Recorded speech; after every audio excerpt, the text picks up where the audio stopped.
အားလုံးမင်္ဂလာပါဒီနေ့ကတော့နင်းတောင်တော်တက်မှာဖြစ်ပါတယ်ဥဝေနော်ဘူတာနေကြည်စံရထားနဲ့တွားမှာပါ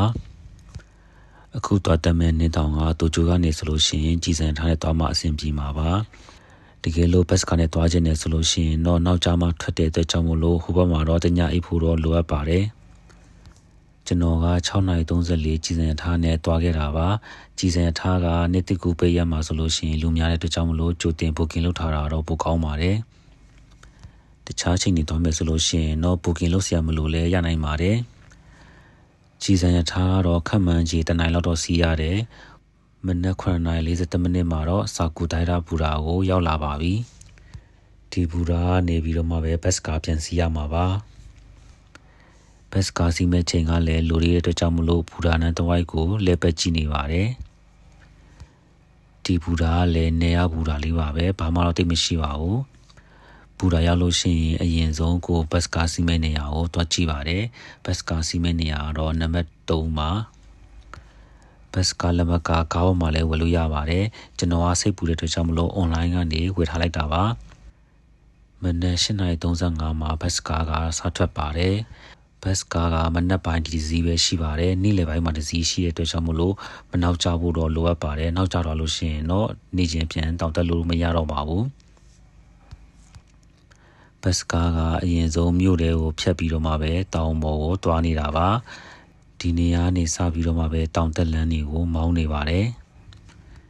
ဒီနေ့ကာရမာတော့ easy လေးနဲ့တတိရှာလေးကိုမောင်းနေတာပါတဖြည်းဖြည်းနဲ့လာနေနဲ့တိမ်ပင်လဲပါမြင်နေရပါပြီ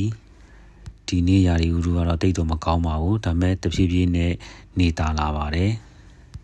ကားလမ်းပေါ်မှာတော့နင်းနေအများကြီးမရှိသေးပါဘူးဘေးနားလေးမှာတော့နင်းကြံလေးတွေရှိနေပါတယ်ဒီရဲ့ကာရမာသဘောကောင်းတဲ့အတွက်ကြောင့်မလို့နောက်ကလာတဲ့ကားတွေဆိုရင်အကုန်လုံးကိုကြော်ခွင့်ပေးထားတာပါဒါကြောင့်မလို့ထင်တာအထက်ကိုနည်းနည်းနောက်ကျနေပါတယ်9:45မှာတော့တာကာမီနဲ့ခိုးကန်ဟိုတယ်ရှိကိုရောက်ပါတယ်ဒီကနေစပြီးတော့မှပဲတောင်စားတက်ရမှာပါခူရူမာဇာကာတိုဂဲဆိုတဲ့နေရာလေးကပါအချိန်ကတော့10:04မိနစ်လောက်ရှိနေပါပြီအခုကနေစပြီးတော့မှပဲနင်းတောင်စားတက်ပါတော့မယ်ဒီရဲ့နင်းတောင်ကအရင်မခတ်တဲ့အတွက်ကြောင့်မလို့အခုမှနင်းတောင်စားတက်မဲ့လူတွေအတွက် recommend ပေးထားတဲ့တောင်ပါဒါကတော့တောင်ဆဆတက်ချင်နေရပါပြပြလေးနဲ့တက်ရတာလည်းမခက်ပါဘူးဒီနေ့ရာဒီဥဒုမကောင်းလားမသိပါဘူးလမ်းမှာတယောက်မှမရှိပါဘူးကျွန်တော်တယောက်တည်းရှိတာပါ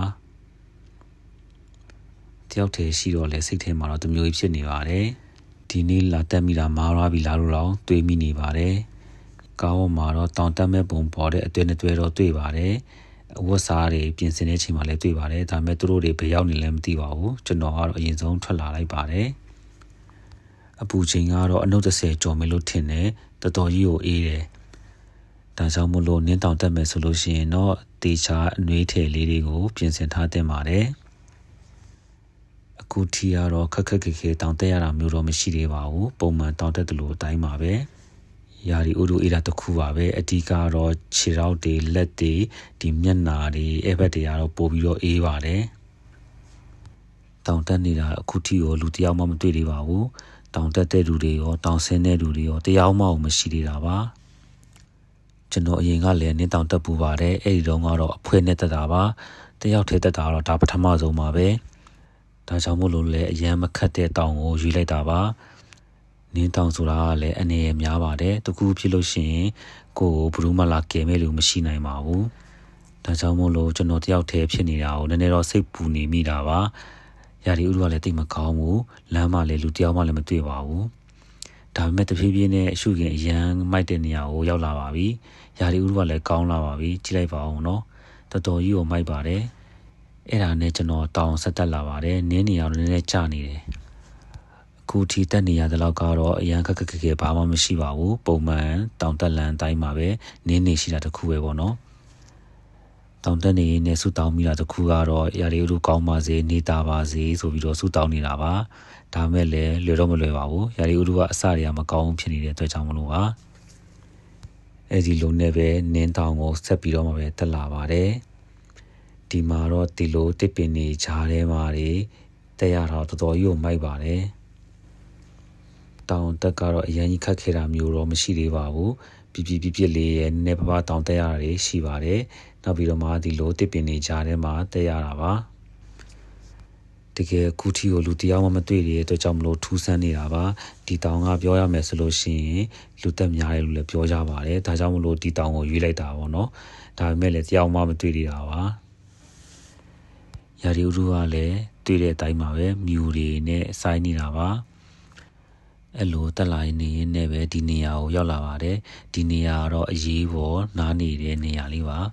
အထဲမှာတော့ဘာမှမရှိပါဘူးခုံနေပါလေထားလို့ရှိရင်တော့အဆင်ပြေမယ်နော်နင်းတောင်တက်တဲ့ချိန်မှာရာဒီဥကလည်းရေးကြီးပါတယ်ဒီချိန်မှာရာဒီဥတို့ကောင်းလို့ရှိရင်တော်တော်ကြီးကိုလာမှာပါတောင်စားတက်လာတာတနိုင်လောက်ရှိပါပြီ7နာရီ7မိနစ်မှာတော့ရာဒီကစာရားဆိုတဲ့နေရာကိုရောက်လာပါတယ်ဒီနေရာကလည်းအရန်ကိုလာပါတယ်ဒီနေရာတော့ရာဒီမကောင်းတဲ့အတွက်ကြောင့်မလို့အနောက်မှာတော့ဖြူဖွေးနေတာပါပဲဒါဆိုလို့ရှိရင်ကျွန်တော်ဆက်ပြီးတော့ပဲတွားလိုက်ပါအောင်မယ်ဒီနေရာလေးကိုကြော်လိုက်လို့ရှိရင်တော့ရှုရင်ကောင်းတဲ့နေရာလေးတွေရောက်လာပါပြီဒါပေမဲ့လည်းဒီနေရာလေးကိုမကောင်းတဲ့အတွက်ကြောင့်မလို့တိတ်တော့ဘာမှမမြင်ရပါဘူးဟိုအပေါ်တက်ရမှာပါကျွန်တော်ဆက်ပြီးတော့မှပဲတက်ပါတော့မယ်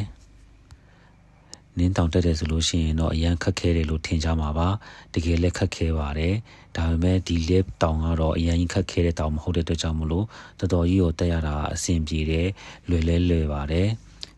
ရာဒီဥရုကောင်းလို့ရှိရင်တော်တော်ကြီးကိုလာမဲ့နေရာလေးပါဒီနေရာဆိုလို့ရှိရင်တော်တော်ကြီးကိုမိုက်ပါတယ်အခုကတော့မျိုးတွေနဲ့ပဲစိုင်းနေတာပါအဲ့ဒါဆိုရင်နောက်ထပ် view point တနေရာကိုရောက်လာပါပြီ7:25မှာတော့တိုမီနော့ခါရှီရာဆိုတဲ့နေရာကိုရောက်လာတာပါဒီနေရာတော်တော်ကြီးကိုမိုက်ပါတယ်ရှုရလည်းအရန်မိုက်တယ်ရာဒီဥကလည်းနည်းနည်းလေးကောင်းလာပါတယ်ဒါမဲ့အရန်ကိုအေးတယ်ကျွန်တော်လက်တွေဆိုခဲနေတာပဲအဲ့နေရာမှာလေရန်တိုက်လို့အကြိုက်တော့နေလို့မရပါဘူးချက်ချင်းကိုပဲဆက်ပြီးတော့မှပဲထွက်လာပါတယ်အဲ့လိုပြီးလို့ရှိရင်ဒီလိုတော်လန်းလေးတွေဖြတ်ပြီးတော့မှပဲဆက်တက်လာပါတယ်ဒီနေရာကတောင်တက်တဲ့နေရာလည်းတောင်တက်ရတယ်လို့တချို့နေရာကျတော့လည်းနင်းတော့ထဲမှာလမ်းလျှောက်နေရတယ်လို့ပါပဲဒီနေရာဆိုလို့ရှိရင်တော့တောင်ပြန်ဆက်တက်ရပါပြီအနေရများပြီးတောင်တက်ရခတ်တဲ့နေရာတွေမရှိတဲ့အတွက်ကြောင့်မလို့တော်တော်ကြီးကိုအဆင်ပြေခဲ့ပါတယ်တောင်စားတက်ပြီးတနားကျော်လောက်ထိကိုလူတယောက်မှမတွေ့ခဲ့ပေမဲ့လည်းရောက်ခန်းနီးမှာတော့ဆင်းတဲ့လူတွေကိုတွေ့ခဲ့ရပါတယ်အဲ့လိုတွေးမှပဲနည်းနည်းလေးစိတ်အေးရပါတယ်အော်လူတွေရှိပါလားဆိုပြီးတော့မှပေါ့နော်အဲ့ဒါနဲ့စတက်လာတာတောင်ထိပ်ကိုရောက်ပါပြီဟုတ်ကဲ့ပါဒါကတော့တောင်ထိပ်ပါ7:45မှာတော့ခူရိုဖူတောင်ထိပ်ကိုရောက်လာပါပြီရာဒီဥရုမကောင်းတဲ့အတွက်ကြောင့်မလို့တောင်ထိပ်ကတော့ဖြူဖွေးနေတာပါပဲအရင်ဆုံးအမတ်တရားတက်ပုံကိုရိုက်ပါတယ်ရာဒီဥရုကောင်းတယ်ဆိုလို့ရှိရင်အနောက်မှာအာဆာမတောင်ကိုတွေ့မှာပါအခုကတော့ဘာမှမတွေ့ရပါဘူးရာဒီဥကလည်းအေးခဲနေတာပဲဘိုက်ကလည်းစားတဲ့အတွက်ကြောင့်မလို့အဲမီရှန်ကောက်ဆွဲကိုစားလိုက်ပါတယ်ကျွန်တော်ကခရိုင်းသုံးနေကြမီးဖို့သေးနဲ့လောင်စာတောင်းမယ်ယူလာတာပါရာဒီဥကလည်းအရန်အေးတာကြောင့်မလို့ဂတ်စမီချစ်ကလည်းချစ်လို့မရပါဘူးအဲ့ဒီအချိန်မှာဘေးမှာရှိတဲ့ဂျပန်မတယောက်ကသူ့ရဲ့ gas burner နဲ့ကျွန်တော်ကိုမီးညှိပေးပါတယ်သူ့ရဲ့ကျေးဇူးကြောင့်မလို့ပဲရှန်ခောက်ဆွဲပူပူလေးကိုစားခဲ့ရတာပါကျွန်တော်စားနေတော့အသွဲနဲ့တွဲကလည်းရောက်လာပါတယ်တောင်ပေါ်မှာ ACC နဲ့တနိုင်လောက်ထိနေခဲ့ပါတယ်တကယ်လို့အချိန်ရလို့ရှိရင်ရှေ့ဆက်သွားဖို့လည်းစဉ်းစားခဲ့ပါတယ်ဒါပေမဲ့လည်းရာဒီဥတို့မကောင်းတဲ့အတွက်ကြောင့်မလို့ရှေ့ဆက်မသွားဘဲနဲ့ပဲပြန်ဖို့လုပ်လိုက်တာပါဒါကတော့တောင်နန်းလေးက view point တနေရာပါ view point မှာ view ကြည့်ပြီးတော့မှပဲဆက်ပြီးတော့မှပဲဆင်းလာခဲ့ပါတယ်ကျွန်တော်ဆင်းလာတဲ့အချိန်ကြောင့်မှပဲရာဒီဥတို့ကလည်းတဖြည်းဖြည်းနဲ့ကောင်းလာတာပါဒီမှာပါတွေ့တဲ့အတိုင်းမှာပဲရာဒီဥကလည်းကြီးလာပြီးတော့မှပဲတောင်နေလည်းမြင်နေရပါပြီနောက်မှာမြင်နေရတာကြတော့အဆာမတောင်မှာဒီနေရာမှာခဏကဘာမှမမြင်ရတဲ့ဟာအခုတော့အနောက်မှာတောင်နဲ့မြင်နေရပါပြီအဆာမတောင်ကလည်းအရန်မိုက်ပါတယ်နာမည်ကြီးတောင်တရားထဲမှာပါတယ်ဒါမဲ့သူကကြတော့မီးတောင်အရှင်မှာအဲ့တောင်ပေါ်တော့တက်လို့မရပါဘူးတကယ်ကိုအရန်လာတဲ့တောင်ပါပဲရာဒီဥရုကောင်းလို့ရှိရင်ပိုပြီးလာမှာပါဒါကြောင့်မလို့တွားမယ်ဆိုလို့ရှိရင်ရာဒီဥရုကိုတေချာစစ်ဆေးပြီးမှပဲနေတာတဲ့နေ့မှာတွားဖို့တော့အကြံပေးခြင်းပါတယ်ကျွန်တော်ကတော့ပြန်ကန်ဒီမှာတွေ့ရတဲ့အတွက်ကြောင့်မလို့လည်းကျေနပ်မိပါတယ်အဲ့ဒါနဲ့ကျွန်တော်ပြန်ဆင်းလာပါပြီဒီတောင်ကအသက်ပေကိုတနားရီ40လောက်တက်ရတဲ့အတွက်ကြောင့်မလို့အစင်းဆိုလို့ရှိရင်တော့အလောက်မကြတော့ပါဘူး အဲ့ဒါကြောင့်မလို့ကျွန်တော်အချိန်ဆွဲပြီးမှပဲဖြည်းဖြည်းချင်းစီကိုပဲဆင်းလာခဲ့တာပါအချိန်ကလည်းမန်းနာတဲ့ထက်ကိုပဲစောနေပါသေးတယ်နေ့လယ်2:53မှာတော့ကျွန်တော်စားသက်ခဲ့တဲ့နေရာကိုရောက်လာပါပြီကျွန်တော်လည်းရောက်ရောနင်းနေလည်းကြာလာပါတယ်တမျိုးတော့ကောင်းတာပေါ့နော်နင်းနေကြာလာတဲ့အခါမှာတော့အောက်ကိုရောက်လာတဲ့အတွက်ကြောင့်မလို့ပါအဲ့ဒါနဲ့အဲ့ဒီမှာရှိတဲ့ coffee ဆိုင်မှာကျွန်တော်တော့ဘီယာတောက်ခဲ့ပါတယ်အပြင်မှာလည်းနင်းနေတဖွဲဖွဲရှာနေပါပြီဒီတောင်ကအရန်ခက်တဲ့တောင်မဟုတ်တဲ့အတွက်ကြောင့်မလို့အဆင်ပြေပြေနဲ့တက်နိုင်ဆင်းနိုင်ခဲ့ပါတယ်ရှူရင်ကလည်းအရန်မိုက်ပါတယ်ဒီနေရာကျွန်တော်ဘတ်စကားစီးရဲ့နေရာပါ4:20မှာဘတ်စကားစထွက်ပါတယ်ဟုတ်ကဲ့ပါဒါဆိုလို့ရှိရင်ကျွန်တော်ပြန်လာတော့မယ်ကြည့်ရှုပြီးတဲ့အတွက်အားလုံးကိုကျေးဇူးတင်ပါတယ်ကျွန်တော်တက်ခဲ့တဲ့ဟာလေးကိုရာမတ်မှာလည်းကြည့်ပေးပါအောင်နော်တကယ်လို့နင်းတောင်တက်တာစိတ်ဝင်စားတဲ့အခုမှနင်းတောင်တက်မယ်ဆိုလို့ရှိရင်တော့ဒီတောင်ကိုလုံးဝ recommend ပေးပါတယ်တက်ရတာလည်းလွယ်တယ်အဆင်လည်းပြေတယ်ရှူရင်ကလည်းအရန်မိုက်ပါတယ်တူဂျူကနေဆိုလို့ရှိရင်နေရင်ပြန်လို့လည်းရတယ်တကယ်လို့ဘတ်စကားနဲ့သွားမယ်ဆိုလို့ရှိရင်လည်းတည ACC လေးနဲ့နေလို့ရပါတယ်စကီရောလည်းရှိရတဲ့ကြောင့်မလို့စကီလည်းစီးလို့ရပါတယ်